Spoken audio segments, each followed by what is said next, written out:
한때 K-팝의 정점이자 뭐랄까 하나의 아이콘이었던 그룹 뉴진스. 우리가 사랑했던 그 5인조 완전체의 모습은 이제 과거의 사진 속에서나 찾아볼 수 있게 됐습니다. 한 명은 팀을 완전히 떠났고 남은 멤버들의 미래는 리더 민지 씨의 선택, 이 단 하나의 변수에 달려있는 그야말로 폭풍전야의 상황에 놓여 있습니다. 맞습니다. 이제 팬들과 업계의 관심은 5진스가 아니죠. 4진수로 갈 것이냐 아니면 최악의 경우로 3진수로 재편될 것이냐, 여기에 모든 게 쏠려 있는 겁니다. 오늘 저희는 단순히 그냥 드러난 사실을 나열하는 걸 넘어서요, 무엇이 민지 씨를 이렇게 혹독한 외줄타기로 내몰았는지, 그리고 그 결정 하나하나가 뉴진스라는 이 거대한 이름의 운명을 어떻게 바꿔놓을 수 있는지, 그 심층적인 맥락을 한번 짚어보려 합니다. 좋습니다. 그럼 현재 상황부터 명확하게 정리를 좀 해보죠.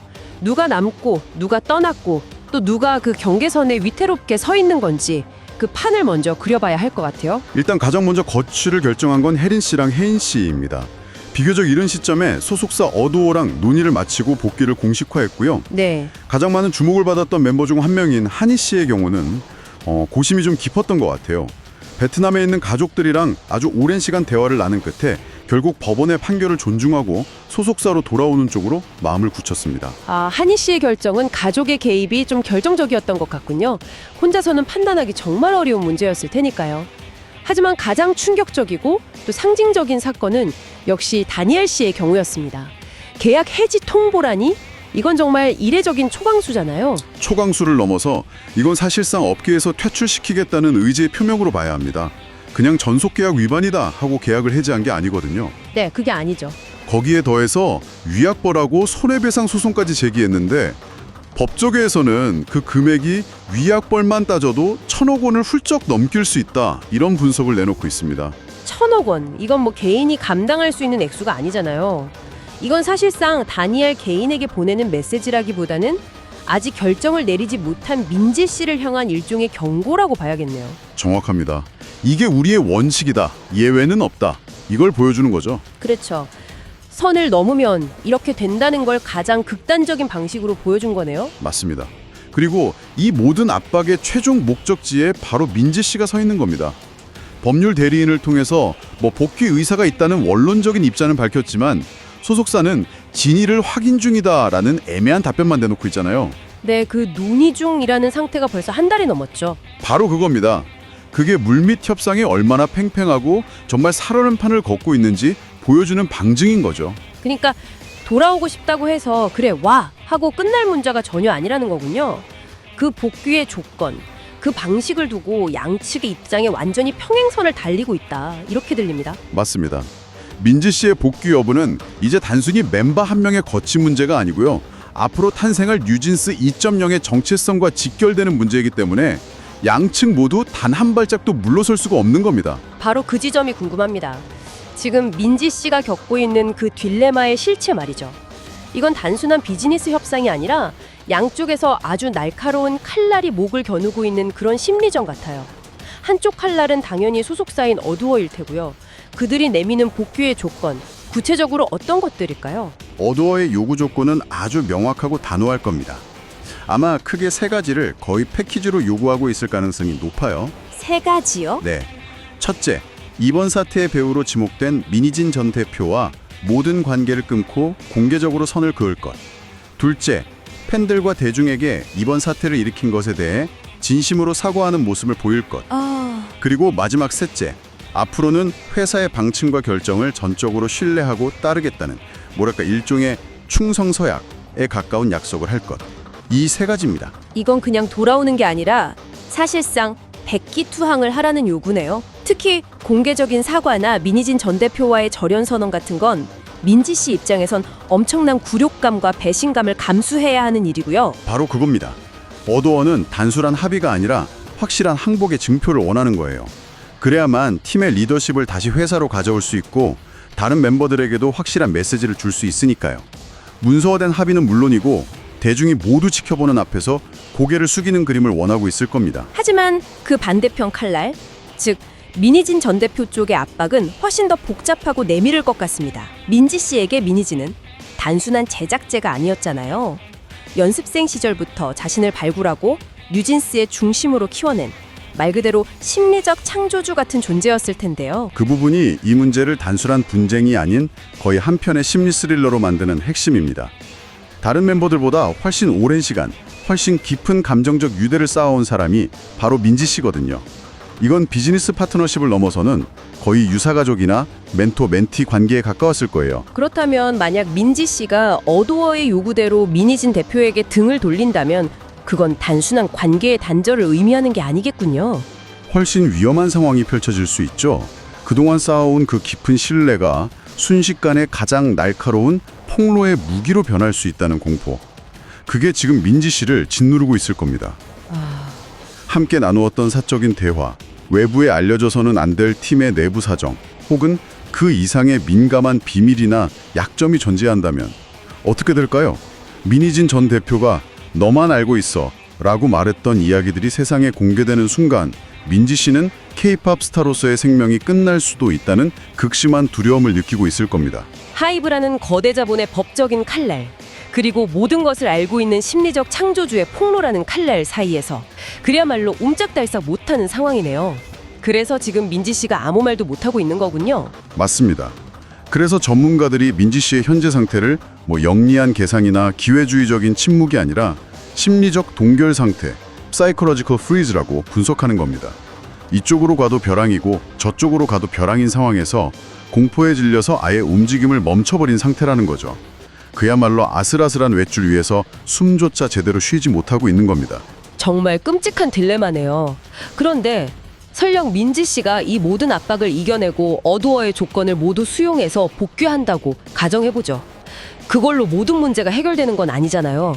어쩌면 진짜 싸움은 그때부터 시작일지도 모릅니다. 바로 대중의 시선이라는 또 다른 거대한 산이 버티고 있으니까요. 그렇습니다. 민지 씨에게는 좀 안타깝게도 이번 사태 이전부터 대중에게 각인된 부정적인 이미지가 좀 있었습니다. 바로 상대방을 가르치려 들고 좀 내려다보는 듯한 태도 논란이죠. 사건들 말이죠. 기자의 질문에 이해되셨을까요? 라고 되물었던 발언, 그리고 칼국수가 뭐지? 라는 발언 이후에 해명하는 과정에서 보였던 태도, 이 두 가지가 결정적이었죠? 맞습니다. 사실 발언 하나하나만 떼어놓고 보면 실수라고 할 수도 있어요. 하지만 두 사건이 연달아 터지면서 대중의 뇌리에는 민지는 팬과 대중을 자신보다 아래로 보는 경향이 있구나 하는 이미지가 아주 깊게 각인되고 말았습니다. 특히 그 칼국수 논란은 해명 라이브 방송에서 팬들을 마치 어린아이 훈계하듯 대한 게 오히려 더 큰 반감을 샀죠. 그런 이미지가 지금 이 상황과 맞물리면 최악의 시너지를 내겠군요. 그야말로 진정성의 덫에 걸리게 되는 겁니다. 평소에 겸손하고 팬들에게 진심을 다하는 이미지였다면 지금 고개를 숙이는 모습이 얼마나 힘들었을까 하는 동정표를 얻을 수도 있었을 거예요. 하지만 기존의 이미지가 이렇다 보니까 만약 민지 씨가 복귀하면서 사과를 한다. 그럼 대중은 그걸 진정한 반성으로 받아들이기 어려울 겁니다. 결국 1,000억 원의 위약금이 무서워서 어쩔 수 없이 굴복한 거 아니냐, 혹은 속으로는 여전히 변하지 않았을 것이라는 의심의 눈초리를 피할 수가 없다는 거군요. 소위 위장복귀 프레임에 갇히게 되는 거죠. 정확합니다. 모든 행동과 발언이 진정성을 의심받게 될 거예요. 웃어도 가식적으로 보일 것이고 울어도 동정심을 얻기 위한 연기로 비춰질 수 있죠. 이런 부정적인 여론은 그룹 전체에 대한 반감으로 이어질 수밖에 없고요. 팀 내부의 분위기는 더 심각한 문제일 것 같습니다. 이미 마음고생 끝에 복귀를 결정한 다른 멤버들, 그리고 그 가족들 입장에서 마지막까지 저울질하다가 돌아온 민지 씨를 과연 예전처럼 대할 수 있을까요? 거의 불가능에 가깝다고 봅니다. 겉으로는 웃으면서 활동하겠지만 이미 신뢰는 깨졌죠. 왜 우리만 먼저 총대를 메고 어려운 결정을 내려야 했나 하는 감정에 앙금이 남을 수밖에 없습니다. 연습실 분위기부터 무대 위에서의 눈빛 교환까지 그 미묘한 균열은 결코 숨길 수 없을 겁니다. 소속사 입장에서도 이건 엄청난 리스크네요. 언제 터질지 모르는 시한폭탄을 안고 가는 셈이니까요. 그렇죠. 경영진 입장에서는 냉정한 계산을 할 겁니다. 불안정한 시너지를 가진 4인조가 과연 안정적인 3인조보다 더 나은 성과를 낼 수 있을까? 오히려 리더라는 상징적인 존재를 정리함으로써 팀의 내부 결속을 다지고 새롭게 출발한다는 명분을 얻는 것이 장기적으로 더 이득이라고 판단할 수도 있습니다. 팀의 미래를 위해 리더를 포기하는 아주 냉혹한 선택을 할 가능성도 배제할 수 없는 이유입니다. 자, 그런데 이 복잡하게 얽힌 실타래를 한 방에 풀어버리거나 혹은 더 엉망으로 만들 수 있는 예상치 못한 변수들이 등장합니다. 여기서부터 이야기가 정말 흥미로워지는데요. 먼저 이 사태의 판도를 뒤흔들 게임 체인저로 한희 씨가 지목되고 있다는 점이 좀 의외입니다. 한희 씨가 왜 이 상황의 핵심 키를 쥐고 있다는 분석이 나오는 건가요? 그건 한희 씨의 특수한 상황 때문입니다. 베트남 출신으로 아주 어린 나이에 한국에 와서 연습생 생활을 시작했잖아요. 언어도 서툴고 문화적으로도 낯선 환경에서 의지할 곳은 오직 회사와 주변 사람들 뿐이었을 겁니다. 부모님과도 멀리 떨어져 있었고요. 이런 환경은 심리적으로 매우 취약할 수밖에 없는데 누군가가 왜곡된 정보를 지속적으로 주입하면서 자신의 세계관을 심기에 최적의 조건이 됩니다. 일종의 가스라이팅에 가장 쉽게 노출될 수 있는 환경이었다는 말씀이시군요. 그렇습니다. 실제로 소속사 측에서도 공식적으로 한이가 멤버들 중 가장 깊은 오해를 하고 있었다고 언급했을 정도니까요. 이 말은 한이 씨가 이번 사태를 촉발시킨 특정 논리의 가장 큰 피해자이자 동시에 그 왜곡된 논리를 가장 순수하게 믿고 앞장서서 전파하는 행동대장 역할을 했을 가능성이 크다는 것을 시사합니다. 국회에 출석해서 눈물을 흘리면서 입장을 발표하던 모습이 바로 그 상징적인 장면이었죠. 하지만 지금은 상황이 180도 달라졌다고요. 바로 부모님이라는 가장 강력한 변수가 등장했기 때문입니다. 한희 씨의 부모님이 직접 한국에 들어와서 딸의 편에만 서서 듣는 게 아니라 어도어와 하이브 측의 입장까지 객관적으로 파악하기 시작한 겁니다. 내 자식의 인생 전체가 걸린 문제 앞에서 부모만큼 냉정하고 현실적인 판단을 하는 존재는 없죠. 부모님이 나서서 그동안 한희 씨가 들어왔던 정보들이 얼마나 편향되고 왜곡된 것이었는지, 그리고 그로 인해 딸이 어떤 법적, 경제적 위험에 처하게 될지를 차근차근 설명해 준다면 한희 씨 생각이 바뀔 수도 있겠네요. 바로 그 순간 공들여 쌓아 올렸던 우리는 피해자다라는 서사의 가장 단단했던 성벽 하나가 무너져 내리는 겁니다. 그리고 이게 정말 무서운 이유는 만약 향후 재판 과정에서 한희 씨가 증인으로 출석해서 이렇게 말하는 거죠. 과거 국회에서 했던 저의 발언들은 사실과 다릅니다. 그것은 누군가의 강요와 거짓 정보에 의한 것이었습니다.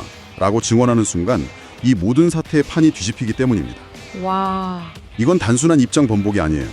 모든 갈등의 배후와 진실을 세상에 폭로하는 그야말로 핵폭탄급 증언이 될 수 있습니다. 정말 영화보다 더 영화 같은 전개네요. 그런데 이 법정 스릴러 같은 이야기에 갑자기 오컬트 스릴러 같은 기묘한 단서가 끼어듭니다. 바로 떡과 과자에 대한 이야기입니다. 이건 도대체 무슨 얘기인가요? 민희진 전 대표가 한 무속인과 나눈 것으로 알려진 카카오톡 대화 내용에서 등장하는 단서들입니다. 언뜻 보면 그냥 지인에게 간식 챙겨주는 평범한 대화처럼 보일 수 있는데 내용을 자세히 들여다보면 굉장히 기이하고 집요한 구석이 있습니다. 예를 들면 어떤 부분이죠? 보통 누군가에게 간식을 보낼 때 구체적으로 무슨 과자인지 사진 찍어 보내봐. 금액은 정확히 10만 원에 맞춰. 퀵으로 보낼까? 아니면 내가 직접 갈까? 배송은 반드시 백화점 마트에서 해.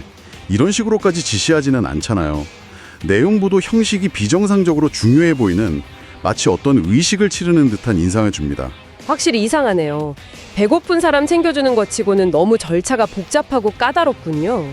이걸 분석가들은 어떻게 해석하고 있나요? 여러 가지 해석이 있는데 크게 세 단계로 볼 수 있습니다. 가장 표면적인 해석은 말 그대로 어떤 주술적인 의식을 위한 제물이라는 거고요. 하지만 일부 분석가들은 여기서 더 나아가서 이 떡과 과자가 실제 음식이 아니라 특정 행위나 대상을 가리키는 암호일 수 있다고 의심합니다. 암호요? 네, 예를 들어 인사청착이나 부적절한 정보거래 같은 것들의 대가를 지불하는 과정을 떡을 보낸다는 식으로 표현했을 수 있다는 거죠. 실제로 이 대화가 오간 시점쯤에 그 무속인의 지인이 어도어의 면접을 봤다는 정황까지 나오면서 이 거래의 암호라는 의심은 더욱 짙어지고 있습니다. 듣고 보니 정말 섬뜩한데요. 여기서 한 단계 더 나아간 해석도 있다고요. 대화록에 등장하는 이거 먹이면 애들 좀 말을 듣냐 같은 좀 거친 표현 때문에 나온 가장 섬뜩한 해석입니다. 만약 여기서 먹인다는 행위가 실제 음식을 먹이는 게 아니라 아직 가치관이 제대로 형성되지 않은 어린 멤버들에게 특정 사상이나 편향된 정보를 지속적으로 주입하는, 즉 세뇌를 의미하는 은어였다면 어떨까요?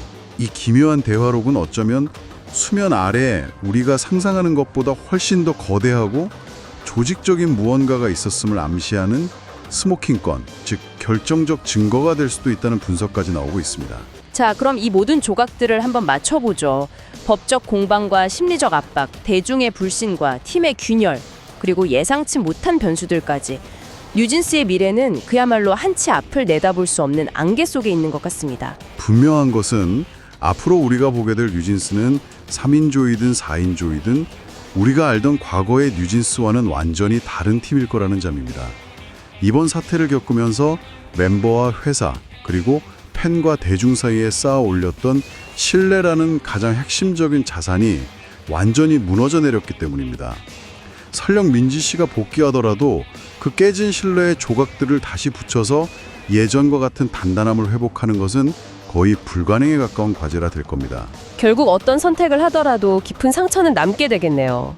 어쩌면 이 사건은 단순히 한 걸그룹의 존폐 위기를 넘어서 우리에게 K-팝 산업 전체에 대한 근본적인 질문을 던지는 것 같습니다. 꺼진 뒤에 아직 사례적으로나 정신적으로 미성숙한 어린 아티스트들이 감당해야 하는 심리적 압박과 책임의 무게는 과연 어디까지일까요?